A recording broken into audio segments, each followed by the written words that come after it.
Welcome to the podcast. Oh my goodness. I still don't have a voice, so bear with me. I lost it. I lost it at a race. What a good reason, right? Okay, so I was going to have Lauren with me on the podcast to do some stuff, but life happened, and so I'm just not even going to bug her right now because she's got some personal things going on.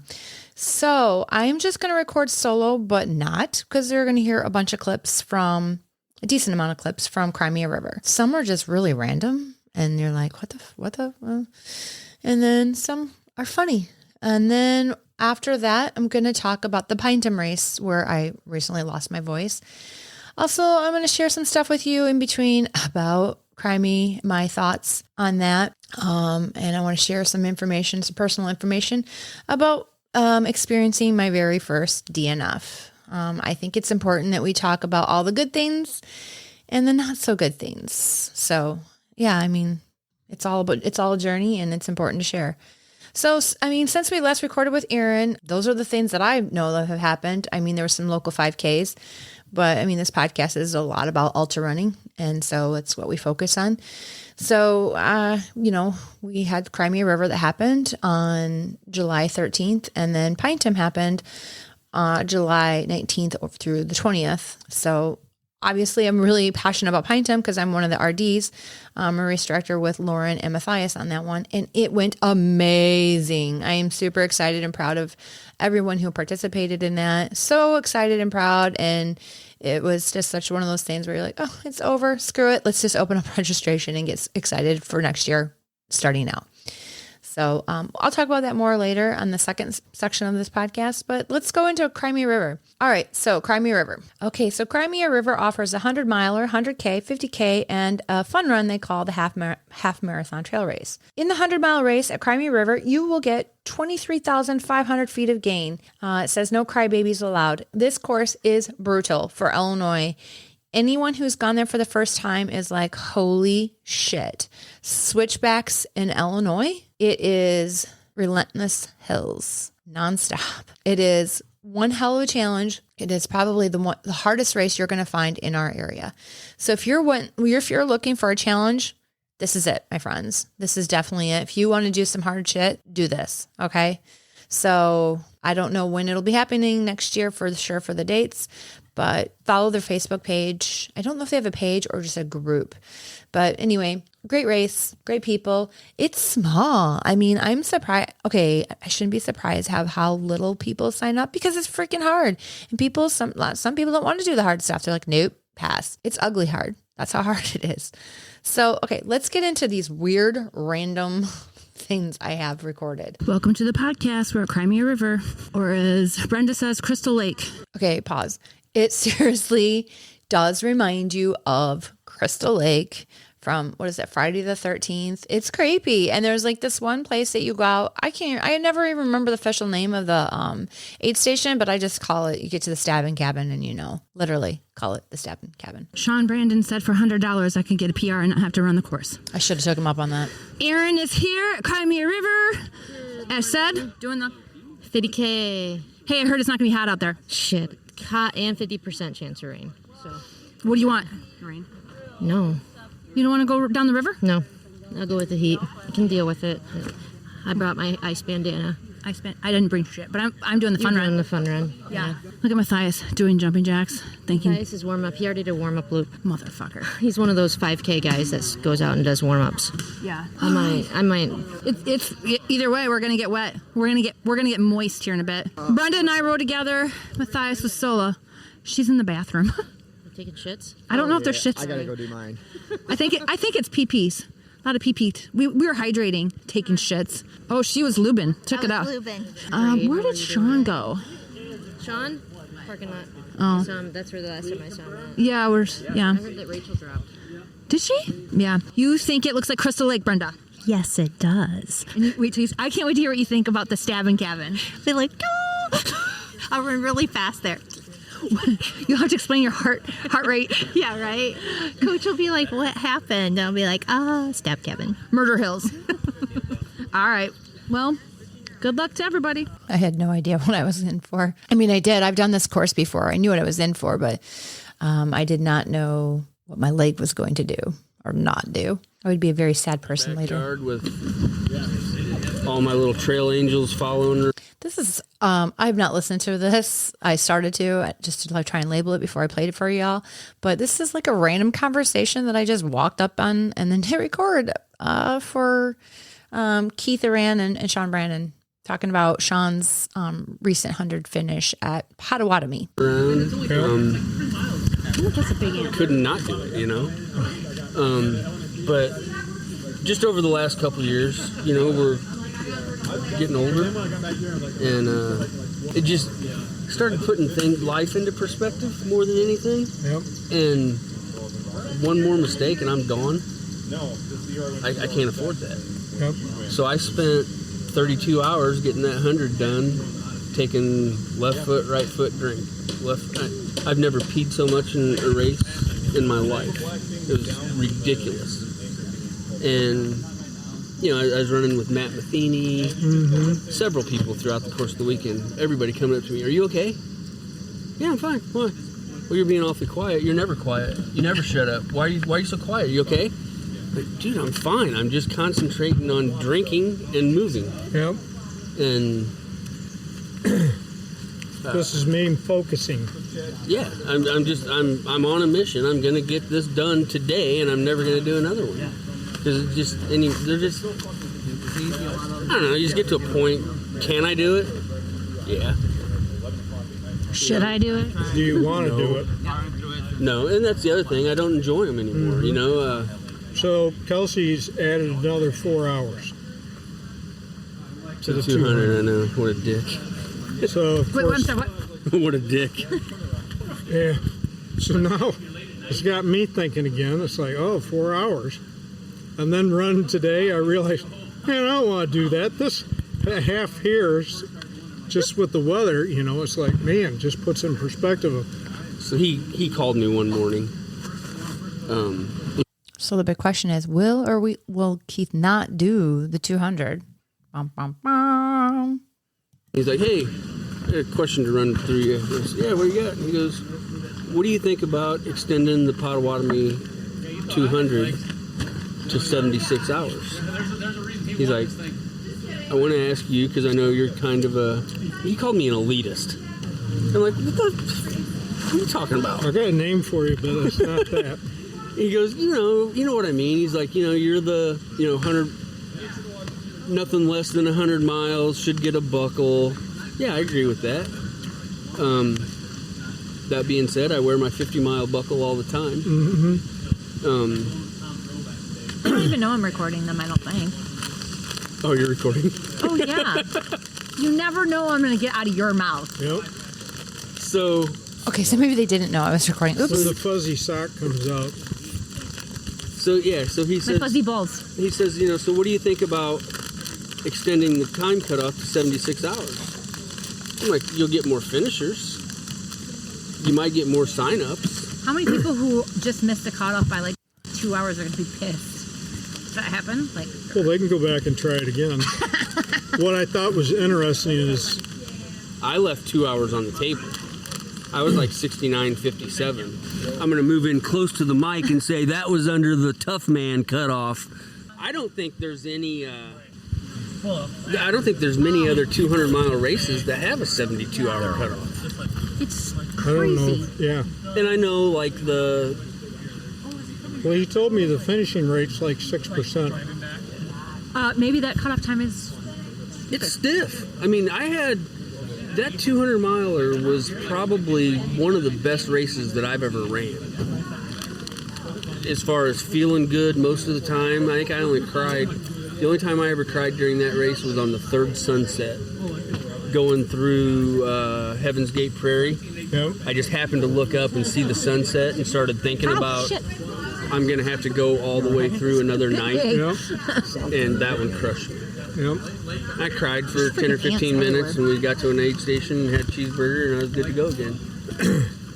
I went into the third night, sunset, going into Lollipop, or going into it, Yeah. and I tell you, I blacked out. It just literally everything just kind of shut off. Yeah. I mean, that, you can't...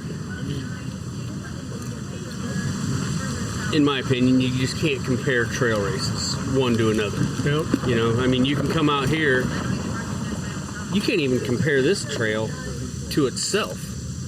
I mean, if you come out here and run today, it's brutal. It's different than if you ran it. You come out here in November, it's great. Yep. Keith, you ever cried during a trail race? Yes. When?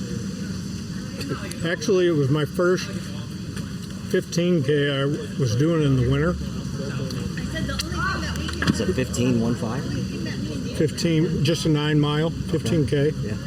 But I was 3 miles from the finish, and we were going through knee-deep snow. And it's kind of like, how is this ever going to, you know, I'm totally broken now. I don't know how I'm going to get to the finish, and just kind of lost it. So it's the smaller ones that really kind of, you know, and then once you figure out that you can do it, then it becomes, well, how far can you? Yeah. So have you cried since then? Oh, yeah. Yeah. I've actually cried here at Crimea River. Yeah, this will make you do it. Yeah, this is a brutal course. I don't know why I keep coming back here. I don't know either. Sean said he wanted to be near when I talked about this is my first place I've ever this is my first DNF. He's like, here? No. Shit. And we're going to be on the podcast. I'm like, oh, yes, you are. Aren't you the leading mileage person out here? For race-wise? I'm somewhere in there. I think you are. Between Chillbilly and this race. Yep. I hate this place. It's awful. I'm never doing it again. Run it in, Luke. Yes, I will. I'm never doing it again. Lies. Yep. Although I might have to, redeem myself. I got rained out in the 100 last year. I was on a 30-hour pace, and so I had to drop down to the 100K. And all year, the whole time, I'm like, I need to go back and finish it, but I hate this course. I don't want to, but at some point... I mean, I literally look at the people that have done the 100 here and awe, just for the fact of how tough it is on the body. Yeah. Jen, aren't you dealing with an injury there? Yeah. Okay. It was stupid of me to start this race, honestly. But you did. Well, you drop down. Yep. Dropped from the 50K to the 13. And my plan was actually in the first 2 miles if it was bad to stop. And it was tight, but I was like, it's just tight. It's not hurting. I was kind of like, should I or shouldn't? I was torn. And I'm like, you know what? Just go. Nope, give it a shot. It's just not quite. Well, it's probably set back just a little slightly again. Yeah. What's next for you, man? Well, I don't know whether to try now that we get an extra 4 hours, I guess I can blame Sean as much as Kelsey putting that post out. So are you going to put it on the podcast? You're thinking about going back for 200? Crickets. I think that's what we heard. Fifth Amendment. I claim the fifth? Plead the fifth. Plead the fifth. Yeah. I think you're thinking about it. I think that extra 4 hours has him. That's a lot. That's a whole other loop. That's sleep and half a loop. 2 hours sleep and half a loop. Listen, 3 beers into the day. If you commit to the 2, I'll commit to the 150. You already committed to the 150. I What are you talking about? I said I might. Get her done. I just ate a fucking gyro. Did you? I tell you what, you do the 200, I'll do nothing there. Nope. Smartest person in the park. Yeah. Nope, that, mm-mm. Well, I can tell you, talking about, great job, brother. Look at you go. He's doing 50K, isn't he? Yep. He's got to be in top 5. 200 miles. Where are we at on I that? just ate a sandwich, but Oh, I totally just made fun of your race and said, I'm never coming back again. It destroyed my calf. And now I'm injuries back. I should have stopped when I came in the 2 mile when I was like, it's kind of hurting. No, you said, go out and totally tear your calf up. You pushed me out here and said, oh, you'll be fine. Suck it up, bitch, and made me leave. You're mean. That's how it went down. But in 11 hours and 15 minutes, this is no longer my race. is this your last one? Didn't you said that before? Yeah, you said that last year. Yeah, he'll be back next year. Don't you always say that? Like You I've heard actually it a said couple that of 2 years times. ago too. I'm done. Is that why you kept the same hat as last year? I noticed we We didn't don't get a even new design we don't this even year. have hats this year. Yeah, I know. These are leftovers Yep. from last year. I was hoping to get a new one, but I got a second again. Oh boy, So you're doing 200? That's what I heard him say. that's what it looked like. He said, John, if Well- you didn't want to do I'll do the 200. I wasn't thinking about it, but then I saw the post somebody shared with me that there's an additional 4 hours. All right, well, that's enough of that. Let's this is funny information for those of you who are overheating at a race and you're looking to quickly cool down. Sean has some advice for you on how to get cool. So I just want to get this in the podcast. Where do you put the ice to quickly cool down? Come on, Sean. Now you're shy? What the fuck? Stick it right up between your old wee-wee.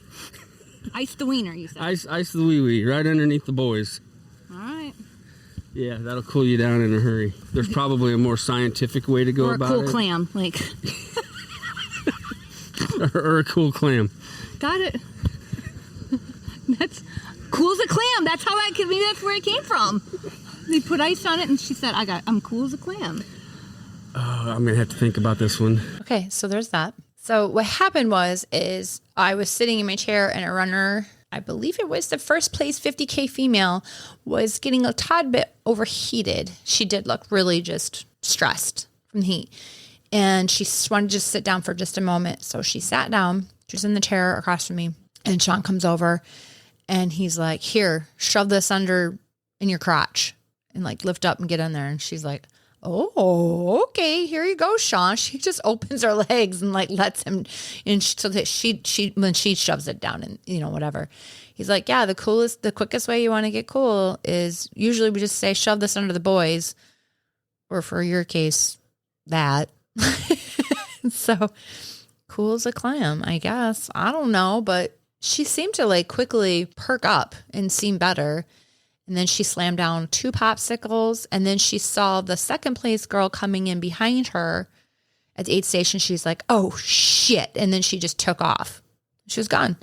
So, because she knew she had work to do, she couldn't let her gain on her. All right, here we're going to talk to Andy Newman, who got first place in the 100-miler. One question only. Why? Yeah. All right, what is your name? Andy Newman, And you just did what? 100-miler, And you got what? first place. Holy fucking casual. Like, yeah, okay. What do you think about the course? It is hard. Have you been out here before doing the course? Like, 2 years ago, yeah. and I did decent. I was second to this guy, James. shit. Since we're recording, James was. He was the only one I didn't lap. 2022. That was his claim. That would be James Solomon, who is quite the little instigator I've learned over time. I said it, James. Cracks me up. So you're like, well, I don't want you to beat me, so could you just pace me? Is that how this? Totally, yeah. Actually, it was probably like he wanted to run, so he's like, "Come out and do the 100, And I'll pace you for 60 you." miles. Yeah, exactly. Because you didn't want to do 100? What? Why are you putting me on blast like that? Goggins would have done it. No, I'm just kidding. I'm going to beat my ass. Goggins is talking to celebrities now. He is a piece of shit. I'm going to say it on the podcast. He's just a phony. That is too bad. Yeah. That is too That is too bad. bad. All right. Well, congratulations. Thank you. Yeah. What's All the right. podcast again? Runners of the Corn. Oh, that's right. But what's your name? Jen Heller. Okay, because You don't know Jen? He's such a shit. I remember. I heard them on it. I think, right? Yeah. Yeah. Both of them. Dude, yep. Yeah. Good job. Do you want to know who got more plays? Oh yeah, we've been waiting for this. I was gonna say it was Morgan's podcast. They're smart. I wonder Like why. overall though. Overall. Morgan beat you. No. Overall of all your podcasts. Oh, Episodes. actually, I'd have to go check. Yeah, I'm curious about that. That's not. Stop being curious. Let's just I think it's like a weird one. Because I think every time I look, I'm like, that's the one that's got the most plays. But Potawatomi wonder one, why. because that one's really funny. the Potawatomi one got a lot, and I was like, how we need to do is, have you heard Scotty Coomer? Oh yeah. Him and I need to do a podcast at Potawatomi together. I think that would be be at the aid station. That's Yes. the one where I don't care whose platform's on. He can have it on his. I don't care. Like, I think it would be funny just to be like, not banter back and forth, but like, I don't know. Like, we got runners coming in. We could try and be announcers. There's not a lot you can do at Potawatomi because there's such a long space of people. Like, like when you're watching like Cocodona, they're just talking nonstop. I don't know if we could pull that off. We could try. It would be kind of hilarious. But I love like live casting at races, and I think it'd be fun to give it a go. But you can only do so much at Potawatomi because it's quiet, and then internet. Although I do have portable internet. Scotty don't listen to my podcast, I'm sure, but let him know. Yeah, I'm throwing it out there. A gang show. Yeah. Where it's just a hangout. But we need to do it at Potawatomi together. Like, I love it. I'll ask him questions. He asks me questions. We ask random people coming through dumb questions. That'd be perfect. He has a good episode with the Adventure Jogger. Yeah. If you haven't heard it yet. Yeah, it's good. I listen to his podcast. Yeah. So, Yeah, that's great. These are the ultras. These are the Olympus. Matthias is still talking about everything in his finish. Yeah, he's still talking about his 50K. Get over yourself. It was a 50K. What? I did say, well, when are you going to do the 100? Me? Him. Oh. Matthias should. Why don't You you do ask? Hey, Matthias, we have some questions. We need to interview you. Oh, shit. James, do you want the mic? ASAP. No. Question? Well, James was going to ask you some questions for the podcast. I was supposed to ask the runner a question. I think James was. I was trying to get James to interview you. We want to know. This guy was killing it out there. Yeah, you did awesome too. We were wanting to know when you're going to do the 100 out here. His lips are sealed. Oh, for once, Matthias shuts up. Is this all it takes? Let me know when you do it, and I'll race it too. Oh, shit. Yes, yeah. Let's just one more time hear that. A little bit better. That's all it takes. Let me know when you do it, and I'll race it too. Oh, shit! Yes, yeah. Wow. Nah, wait. There it is. Mic drop. Yeah. Better lose another 10 pounds. Better start hitting the weights a little bit more. Get in shape like James is. You guys heard it there. Yeah. You always hear it first. Like a snail on you or something. Eat it. Okay. All right. Well, don't be a pussy. Yeah, famous last words. Says the girl who DNF'd a 13-miler today. I know. First DNF. That wasn't about being You were a injured pussy. or something, right? Yeah.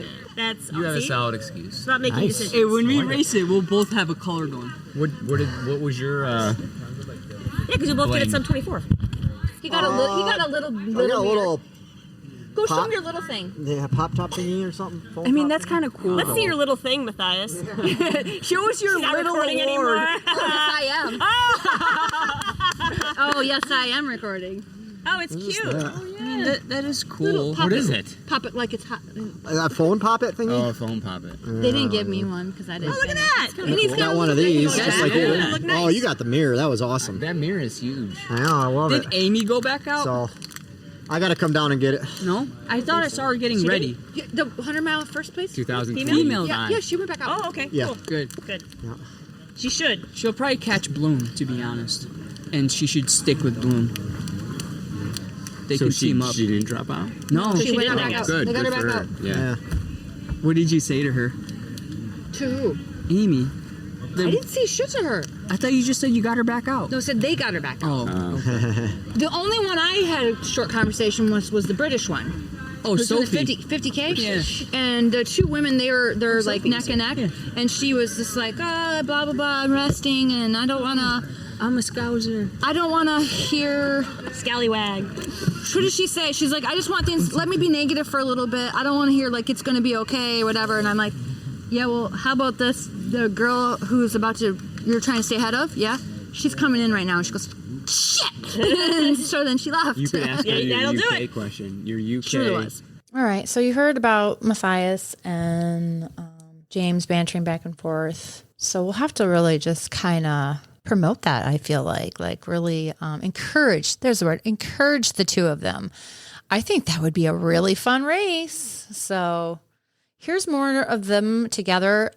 I'm going to probably edit a lot of this out, so I don't know. I'm going to intro it, and then I'm replay and do an edit because everyone's talking over each other. I'll give you just like a little sample preview of it, and then you'll understand why those who are there, why a lot of this gets cut out because I can't hear you guys. And so when I was running at Mohican with the second place guy, he wiped out. Yeah. And I would say, "Are you okay?" I just said, "Hey, nice catch." Because that's not, like, I mean, that's it. So I'm listening to James, interviewing James, but the others are like right there talking really loud. I'm like, I can't hear James at all because of the others. Oh, dude, I'm gonna grab some food. It's first class. Oh, do you have hot food up there? So there are Cheesy potatoes are roasted good. vegetables. What an animal! Thank you so much. That are money, but they're not hot. You want me to get them? Don't be nasty. I'm waiting for my stomach to get back to norm.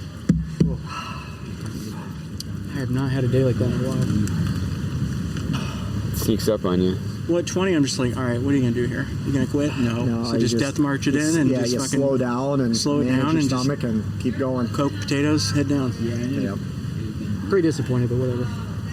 Well, when I caught up to you the last time, I was starting to be like, I gotta really start watching my heart rate here because this is getting ridiculous. Oh, you were still pushing hard, and I was like, Jesus, dude, I was gonna let you go and then see if you would burn up and then catch you later, but I've got to figure something out like around the 3-hour mark. It's every time. Oh, really? Every time. Okay. I'm doing precision and Martin, but I got to figure something out. Huh.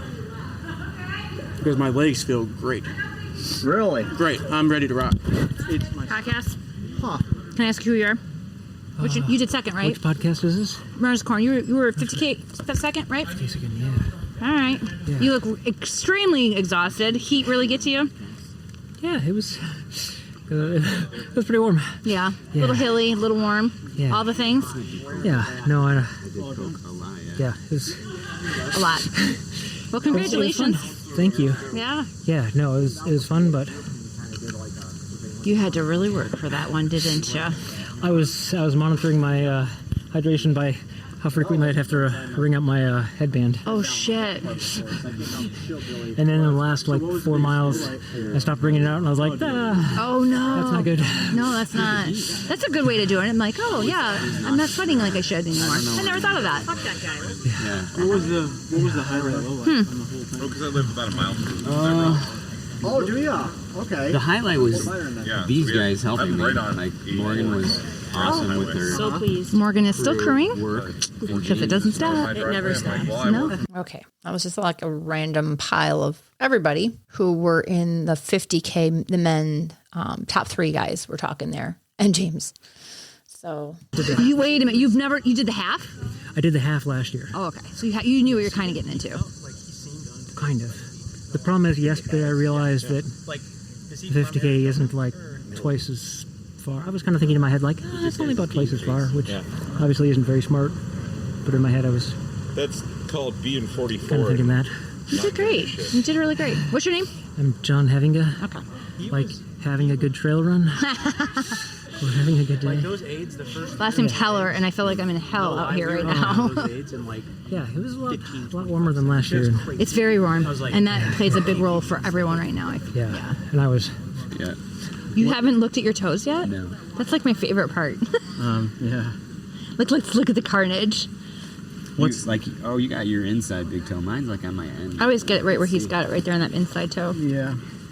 But usually only when I'm over 60 miles. I think it's because the socks were so blue. The socks were so thick. Oh. They're basically wet the whole day. And you're hot. Yeah. Sweaty. Oh, right there. Bingo. Yeah. Yeah. So the year I did the 100 here, I knew it was a dry course. I didn't do anything to prep my feet for moisture. Didn't think about my fat ass sweating down my socks for 48 hours or however long I was out there. That's the downside. Yep. What's it take to get those creeks legit filled? About 10 minutes. Hard rain? Mm-hmm. Wow, that's crazy.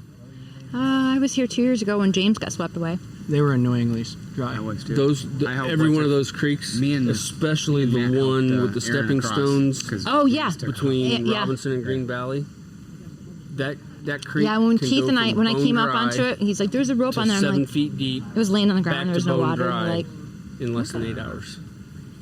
As well. yeah, why is there a rope laying on the ground? There's no water here. 2 years ago, Oh, yeah. you put the rope there for the creek, and we were laughing because it was just dry and there was no water. And that was after the rain? Yeah. Yeah. Yeah, because you guys had it on Friday and we were there Saturday, and when by the time we got there, the creek was dry, and we were laughing. I think I have a picture of the rope laying. So from the time I got called that James got swept away, I left here, drove 10 minutes to Menards, got the rope, went out there to that water crossing. Just in that time, by the time I got there, it was under ankle deep and barely trickling through. It's weird. Went from waist deep to ankle deep in an hour. Mm-hmm. And it flows fast too. Well, he was swept away, so he was grabbing onto weeds.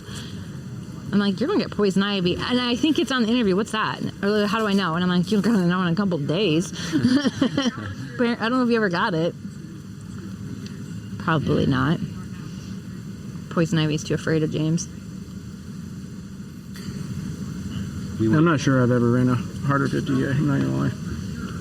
See? Let's start on the podcast. Or as long of a 50K. It was pretty hard. Can you say that one more time? You've never ran a harder 50K, you don't think? I probably couldn't even say that again if I tried. Okay, well, you're that tired. Do you have to do the loop So, yeah. at the end or no? Not for the 50K. That would just be... 100K that would does. be torture. 100K, okay. That would literally be torture. 3 years ago, somewhere around there, 2 girls came in here at mile 60. And they're like, we're done. Nope. Oh, shit. And they're like, what do you mean, nope? And I'm like, you're at mile 60. You still have to do the 2-mile loop to get to 100K. And she's like, my watch says 64. I'm like, I don't care. You can't just go out and make up your own course and come back and tell me you're done. I said, if that was the case, I'd come out and run out and backs on the flat gravel. Totally. No, I wouldn't. Last time I ran on flat gravel, it didn't pan out so well for me.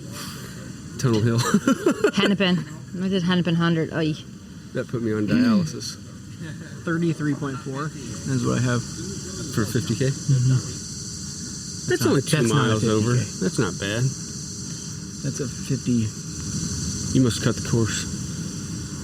Did I? Garmin, right? I don't think so. Look at you, so panicky. Don't fuck with Well, him. Garmin sucks. I honestly they do. I'm about I feel to. like Garmin's vert is always wrong. It's always wrong. The vert What are is you? really What are wrong. you? What's Bad. that? Garmin. Oh, it is Garmin. Okay. I have both. The Garmin and the Coros, and I'm like, it's off. Do you wear them both at the same time? I have before just to check the vert and to see, and How's it's really the core? How do you say it? Coros. How is that? That's really accurate. On the distance and vert. Mm-hmm. Yeah, I think I might go to the dark side because the battery life is so. I love the battery life. It's amazing. I've heard it's really, really good. But I guess. But I love the data on the Garmin better. If you're a data person. Yeah. I heard that. You can do more. But all right, I'll be right back. I'm gonna go call my wife so she doesn't think I'm dead. I'm gonna go take a shower like after the first lap, and I was like, oh my gosh, that's probably the best idea ever. And you mentioned it at the start, so I was like, oh. But I saved it for when I was done. Yeah, I mean, what better way to take your core down? Right? Cool yourself down? It's a good call. All right. That was another really good idea because they have showers there, and it was so hot. One of their, I think it was their top persons in the 100. What they would do, because they're so hot, they would just run into the shower and just take a ice cold shower, like just all cold water shower to just get their core down, just give their body a little bit of a reprieve, and then, go back out. Now, I wouldn't like the time it would take, but if you're fast, and you've got an efficient way of doing it, then why not? Especially if you are somebody who's going to have the heat take you out. Not only does it help cool you off, but mentally you have something to look forward to get back to base and be like, I'm going to take that cold shower and get cool. So that's all I have for CMAR. That's it. Could I've got more? Probably. I don't know. People get talking, and there's some really hilarious conversations that happen when the podcast mic is not out. As soon as it comes out, it's like crickets sometimes. You just never know. Okay. So let's talk about, it's so funny because while I was just letting a 12-minute section play. I was talking to my chiropractor / friend saying, I need a time. Like, I need a timeline. Like, because I'm going to just keep doing what I'm doing, and what I'm doing is not good for my injury. So if you didn't know, back in May, I went to pick up my niece on my back. We were in Great America. So I kneeled down, and when I pushed off with the back of my foot, and I felt the pop, immediate sharp shooting pain in my calf where I strained my calf. And I knew right then and there, oh my gosh, something's wrong. Me being me, I just tried to hide it, but I was limping. I got home, gave it a few days of rest like an idiot, and then went back to running with calf sleeve on. And I was backing down my miles somewhat, but not ideally. So, and then about 2 weeks after that, I am at Shoots and 9 and I'm pacing. And do you think I'm going to tell anyone that I should not pace on that hilly course? Absolutely not. So I do 7 miles at Shoots and pacing, and I can feel it. It's not terrible, but there's pain. There's some pain that I'm feeling.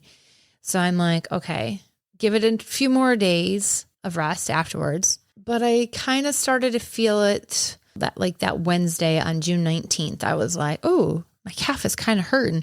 And I would go to get up from sitting on a chair and go to walk, and I would be like, something's really going on. It's bothersome. I said something to Matthias, and he's like, what are you doing for miles on Friday? It was like Thursday or Friday, and I told him I had 15 miles. He's like, ooh, you better be careful. If not, don't even do them if it's bothering you. And I said, well, how about I back them down? Like, how about I stay off of like Castle Rock and I go to like Loudon Miller and keep it really flat and, just try and be safe about it. Okay, that makes sense, but just, be wise about it. On Friday, June 21st, I go to Loudon Miller thinking this is flat. This is going to be good. What happened was, if y'all know, I'm really afraid of snakes. It's just ridiculous how afraid of them I am. And I'm out in the middle, kind of getting down by the river. Like, if y'all know, down by the river down there. And it's like that bridge section where there's water that goes underneath the bridge. And then there's like that lagoon that's just gross with mosquitoes and shit. And I'm by that section, and a big snake is on the path. I don't want to go turn around and go back. I want to go the way I'm going. So I'm going to jump over the snake. So I leap over the snake. I do not stick the landing. I land on the leg with the bad calf, and it is back to the pop, tear, screeching pain. Holy shit. I can't even barely feel like I can walk.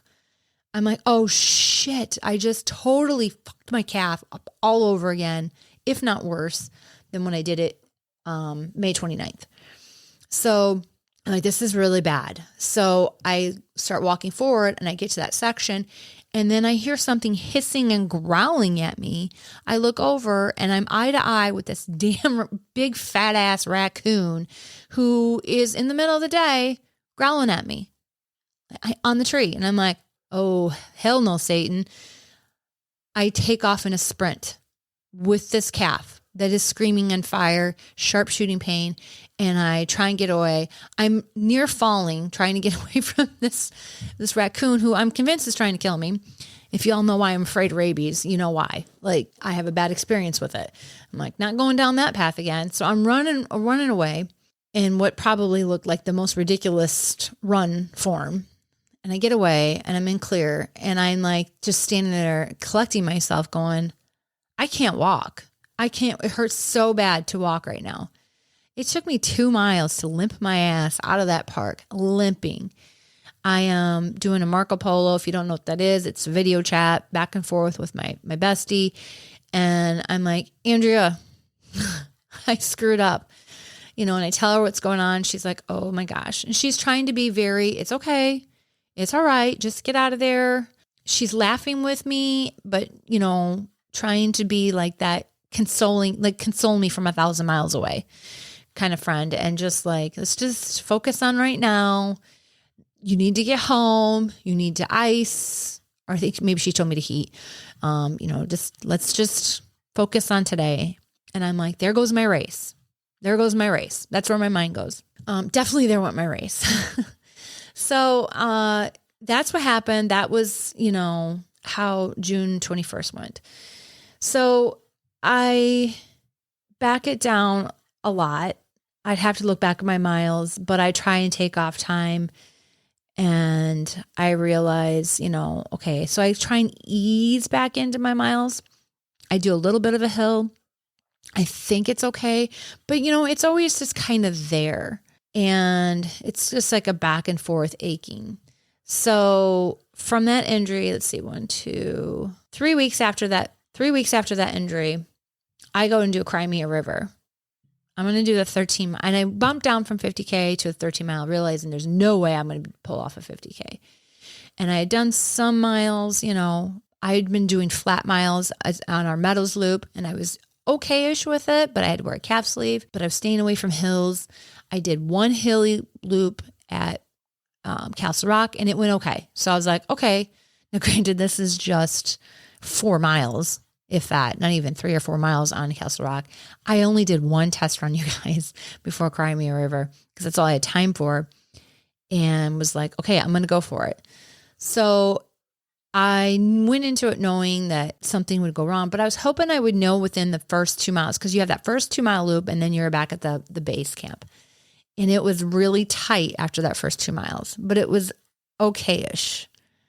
And I was like, you've never DNF'd. Let's not do it now. Just go for it. So I left base camp with the hesitation. I had talked to Sean, like, should I, shouldn't I? And I left about 5 or 6 miles in, maybe it was. And those hills are just brutes of hills. It was on fire. The pain was like a hot poker poking in my calf, like somebody was just shredding it with a hot poker. And I thought, oh my gosh, each step I take forward on this is taking me away from my training further and further and further away of when I can run. And I was teary-eyed. Couldn't tell if I was sad or if I was pissed, but I was like, what in the hell were you doing? You should have not have done this. And what's so frustrating is, as a coach, what would I have told my athlete to do? I would have told them no. I would have said, hell no, you're not ready. You're going to get injured and you're going to have a major setback. This is not an A race. This is not even on your radar. This is a training run. What? Why? Why would you want to? But I did. So I am terrible at coaching myself in that aspect of the self-discipline I have on telling myself when not to do something is terrible. So I did it. I shouldn't have done it, but I did. So let it go. It happened. But now I'm living with my first DNF and everyone's like, how are you doing with it? It was hard because somebody came into the aid station while I was waiting for a ride and said, what do you mean you're quitting? You don't quit. Just walk it off. Don't quit at a 13. That's stupid. Don't be a quitter. That was the worst thing that somebody could said to me. That bothered me more than anything that they said that to me. And it was wrong. I did not like that. I wanted to fire off so many fuck yous to them that you don't know my story right now. And I'm not quitting because I'm tired or I have race pain. There is race pain. Like, yeah, it hurts. Yeah, it hurts. It's going to hurt. Running hurts, hills hurt. I get it. That's one thing. And you don't quit for that pain. But when you have an injury that is causing potentially even permanent damage, long-term racing damage, why the fuck are you going to keep going? Why are you going to take yourself out of something that I spent a lot of money on Cocodona. Why am I going to risk my training for Cocodona for this fucking race is all I kept thinking. Like, no, that's where I'm mad the most is who the fuck are you to tell me that? So yeah, am I still pissed? Obviously, yes, I am. I'm not going to say who it is, but if you're listening and you're like, shit, that was me. Yeah, you know my number. You can say sorry. So how about that? To the people at that aid station, they were really awesome. They were really supportive. They're like, it happens. I'm like, this is my first DNF. And they did it at 13 miles. Who the fuck does that? I expected it to be something really big, something really, I wanted my first DNF to be a really epic DNF. You know what I mean? Like I was trying really hard and it was this big epic cutoff and I didn't make it. No. Or I was doing this really hard race and a bone came out and I, blah, blah, blah. Like, no. So it's just like, God damn it. Like, it's not a really cool story. I don't have some like scars to go with it or nothing, you guys. It's just my stupid calf muscle is a piece of shit right now. And it's not cooperating. So where am I with it right now? Not good. So one of the things I heard from just about everyone at base camp was get out of the zero drop shoes. Zero drop shoes are your big problems with the calves. And I got on and I went down a lot of rabbit holes on that. And I am temporarily getting out of those for my calf injury because every time I'm wearing a zero drop, I'm straining that calf down. I reached out to some medical people on this who have medical sport background on it. They confirmed it. And so I have to put myself in a higher heel temporarily. So don't judge me for the shoes I'm wearing right now because it's just until I heal. Once I get healed, I'll be back in my favorite shoes. But it's just something happened to it and it just needs some time because that's what they do. They put you in a heel cup, heel raises, whatever, in your shoes, whatever. So I'm doing that right now. Wearing calf sleeves. I am going to Dr. Lauren, who's working her magic. And I do believe she's doing an amazing job of getting me better faster. I'm just the problem. I am the problem, like the Taylor Swift song, I think is I'm the problem, is if I would just stop what I'm doing, I would be better and I would be back training sooner than I would be right now. But I keep creating these setbacks. So now is the time to stop and not think about what's in my future radar. And I'm telling you, if you're listening and it's you, listen up. You know better. Each time you try and rush that, so like I'm just, you try and rush yourself a little bit sooner than what you know you should have, you're potentially just taking and adding more time onto your healing process and making it worse. And you're just adding onto the calendar of when you're going to get back to training. So if you're injured, just do your time. Do your time now because that's going to be your shortest way of recovering because when you rush it, you're adding on to your calendar of recovery time. Okay. So hope that makes sense, but that's where I'm at. It fucking sucks. I 100% agree with everyone there. I am officially taking 1 month off time. I think I'm like, so where am I at with that? Let's see. So CMAR, I should have a calendar. I am now 2 weeks into my 1 month. So I got 2 more weeks of recovery time to do. So I'm getting there. I don't know. I did run at Pinetum a little bit. So I don't know if you count that. Kind of pulled it just a little bit, but I'm going to count.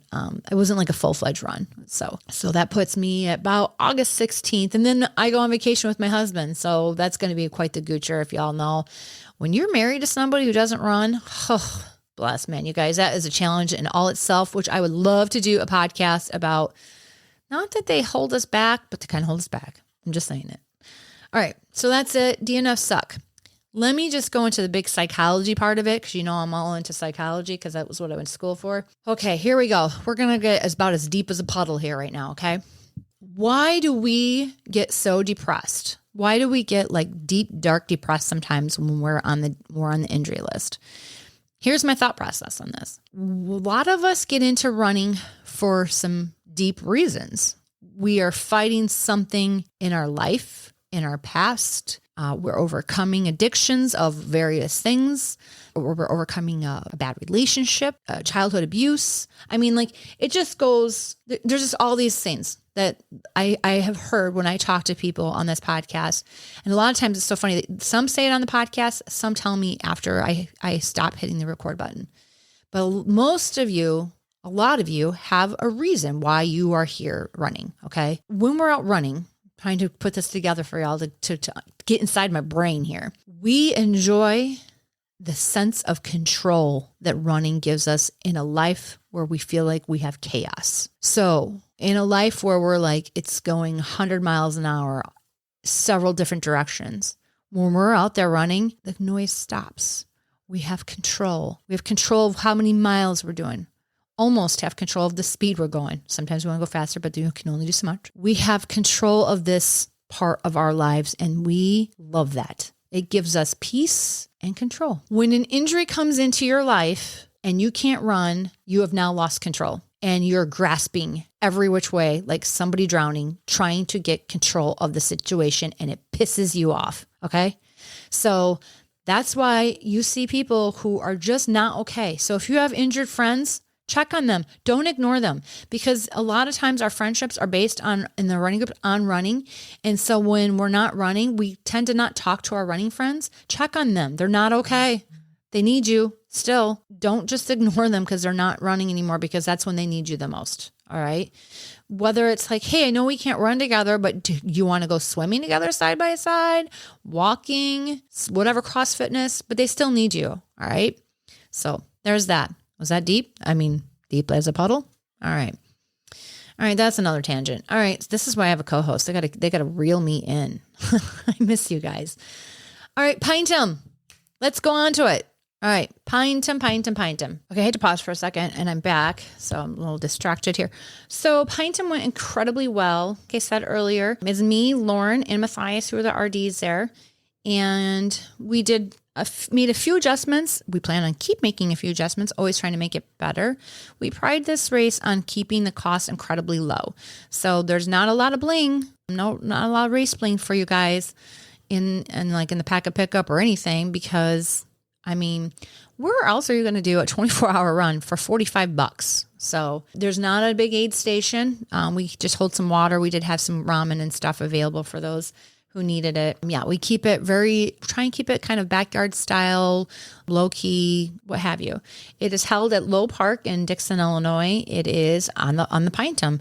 They call it the Pinetum. It's a bunch of pine trees in a circle, and it is a circle drive. And that's what you do. You run around in circles for 0.411 miles. What is unique is that you can set up your canopies along this circle wherever you want, on the inside, on the outside, wherever. This is the first year we saw as many canopies as we did. It was really neat seeing all the camps set up. We enjoyed going out there and seeing what everyone had and how they were doing it. Just a reminder for those who are coming next year, you cannot have open fires in the park. It did actually get a little chilly this year. So we had perfect weather. Perfect. So that was exciting. We had a lot more 24-hour runners join us this year as well. So the party just kept on going on. We rented a bigger tent to try and accommodate the tables. We have tables that are set up with tracking sheets. Part of the Pinetum mind game is this. The hardest part is you have to track your loops. So some people use trackers, like these little loop counters, or they're like these little clickers. And it's up to you to keep track of your loops. So what you keep on your sheet is what's going to go into Ultra sign up. We cannot be like, well, my watch said this, but this said this. No, that's part of the mind game there, is that you have to keep track of that. Now, people have concerns about people putting in more sheets than that. We do look at things. We watch you. We randomly will just grab some people we think, we've had runners say, hey, we think this person's cheating or this person's cheating. And they other runners are really watching you more than anything. Let me just tell you, they are watching you and they come up to us. And then when that happens, we start watching and we start tracking your loops, and you don't even know it. We're tracking your loops as well. And we match what you put in there. And if we see something, we say something. But most everyone is pretty honest, and more than not, we're finding people are not tracking their loops. We're like, hey, you missed a loop. And so far we've never found any issues. Everyone's been honest. People just have a hard time realizing that, no, they're actually running that fast and they're doing it. So it's been great, and super proud of every single runner that comes to this event. We had some course records this year, big ones. So Matt Huson from Mount Morris got first male for the 24-hour with 109.737 miles. So 109 miles, almost 110 miles. Andy and Seth Swanson came. These were brothers. These guys were cracking me up because they were bantering back and forth about I'm the oldest brother. I always beat them, this and that. And the older brother did win. The younger brother was in the lead for quite a while, but he kind of tuckered out. And the older brother beat him by 1 mile. So it was 101 for Andy and 100 for Seth. We had Aaron Rodgers, who was coming for 100 miles under 24 hours, and he did that. As soon as Aaron was done, he hit the chair, and that was it. He did such a mental push that as soon as he knew he was done, he had to have a chair immediately and then couldn't get up and literally couldn't walk. His dad carried him by piggyback across the course back to their car intent. That was so neat to see that mental drive. We had the women, we had Lauren Ramsky, who got 97 miles, and she got the women's course record for 24 hours and did great. Susan Miller, our reigning champion, came in behind her with 83 miles. So, Susan's gotten it in the past few years. So that was great. Our 12 hours did great. We had Langston Duggar, who did 50 miles, and he was adorable because he's like, I got 50 miles and I got first place. Shut up. He's like, nuh-uh. He couldn't believe he got first place. That was his very first ultra he had ever done. So way to go. We had a lot of first ultras arrive there. So that was really neat to see. Ashley Vu, who is with Honoring Meal Coaching, she was the first female with 45 miles. So great job there. And one of our local favorites from the Yetis, Donna Jasper, second female with 36 miles, actually 36.99. So let's just say 37 miles. So awesome job to you guys there. And then we have our 6 hours. They did great. We had Kyle Brond, is that how you say his name? Broadhead, who killed it with 41.9 miles in 6 hours. And apparently he liked this so much that he's already signed up for next year. But instead of 6 hours, he's doing 12 hours next year. So welcome back, Kyle. So, and just to tell you, 41 miles, our second place is 32 miles. So Kyle definitely got a course record for a 6 hour there. And then our first place female is Brenda Van Horn, my friend, with 27.5. So great job to everybody. You are amazing. One of the biggest things I saw that was a very big first and special first to us is we had a wheelchair runner who was wheeling and killing it. Super awesome job to him. So Ryan Steiner came in. We had our games. The games went well. We had some funny stuff going on. We had some costumes, some dinosaurs, dragons out on the course. I think just some various funny things. I think a pickle was on the course at one point in time. I didn't see the pickle, but Mountain Dew. Just some great runners, some great. I love hearing people's their PRs, their first times, a lot of happy faces. So it just was such a good time. And of course, at the end, I'm just like, oh, it's over with. So I'm already looking forward to next year and being with everybody once again. So next year's date is Friday, July 18th. So you start Friday night at 7:00. And you end Saturday day at 7:00. But then you get to go home Saturday night and you have all day Sunday to recover and get back to the grind on Monday. People are like, yeah, but I got to take off work on Friday. Like, you're not going to want to take off work on Monday when you finish a race in the middle, like late at night on Sunday. So this just, either way, I think that's it, you guys. I can't think of anything else. I just wanted to kind of do a quick recap of Pinetum. Too busy to get the podcast mic out. And if I'm not too busy to get the podcast mic out when I'm doing that event, I'm too tired. The times that I would have time to get that out, I was just enjoying some downtime and trying to rest. So it's a busy event and it's an enjoyable event. You should sign up. You should join us. It's a great place to PR, but it is not trail. It is more of a road kind of thing to do. So until next time, I guess I'll see y'all later. I'm going to try and get better. I'm going to try and get that calf better, and I'm going to have to make some adjustments to my race season for sure. My next recording is with Jen. Is it Evans or Evans? I'm going to ask her that. Like, do I say Evans or Evans? I say Evans. So Jen Evans is going to record with me possibly tomorrow. I don't know. I'm going to message her and be like, do you just want to record tomorrow? I was going to record and do a loop out at Mines of Spain, but I can't, obviously. So I'm just going to record from home, and we're going to do a mobile podcast recording. So that's going to make it a lot easier for her and me both. So with that, I think we're going to record tomorrow, but it won't be released until 2 weeks afterwards. Jen is a coach. I'm just going to give a big shout out to her now, because if you're looking to do Mines of Spain, Jen is very familiar with Mines of Spain. And as a coach, she would have all the details, and she has the expertise on something like that. So I would think that that's somebody you would want to reach out to if you're wanting to do something big at Mines of Spain. That's your person to reach out. And she has a Facebook page. So it's called Even Better Coaching. So that's who we will be recording with. And she will be the next podcast released 2 weeks from tomorrow. All right. So stay tuned, you guys. Happy trails and see you later. Bye-bye.